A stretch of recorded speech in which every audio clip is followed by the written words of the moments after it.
liggéey bu metti cat wala rab jokkool ak sëriñ Mame Cheikh Ndiaye jafe-jafe si néegub sëy góor bu tële wala mbëggeel bu am ay tolof-tolof ngay wut kayit nekk bitim réew su bëggee promotion sa biir liggéey wuteel gaaw si 77 861 77 61 78 138 38 110 chaîne YouTube Talamul Asrar bismillahi rahmaani rahim mbokk jullit yi yéen ñu ñuy topp ci Asrar 313 TV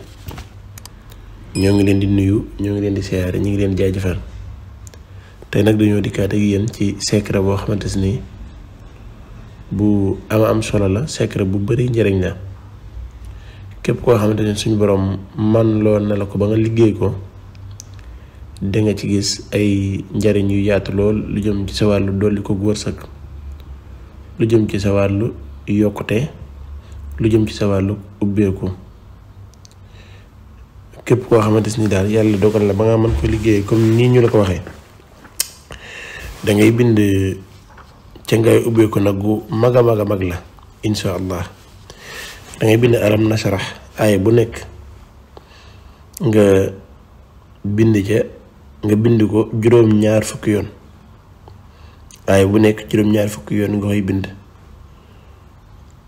boo paree nga teg ca aaya ba yaa latiifu 129 comme boo bindee alam nasrah aaya bu njëkk bi nga bind ko juróom-ñaar fukki yoon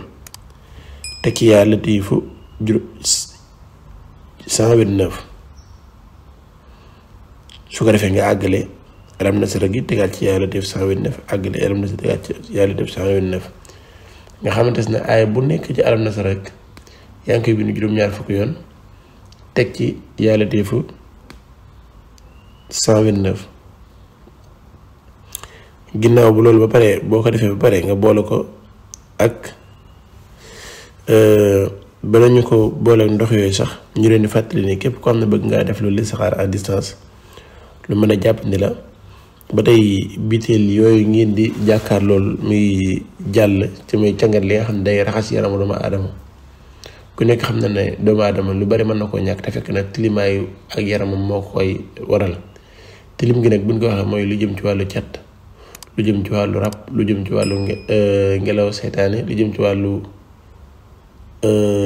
cat ak yaakaar muy tas ak umte yooyu yëpp day waral yaramu tilim moo tax lii boo ko sangoo lépp lu mu fekk ci yow da koy dindi ba set wecc insha allah ba tey jaare bi dox ci wàllu ubbeeku ak wërsëg ak kaaraange ak ñi nga xam ne ñoo bëgg dolli kàttan jooni wala ñi nga xam ne ñoo bëgg def traitement kàttan tamit am na fi insha allah ñu delluwaat ci yi nga xamante ne moo ñu tax a jóg te mooy secret bi boo bindee alam nasara yi ba àgg ci aaya bu nekk nga def ko juróom-ñaar fukki yoon teg ci yaa latiifu 129 soo paree da ngay wut juróom-ñaari ndoxi teen yu bokkul nga sangoo ko juróom-ñaari fan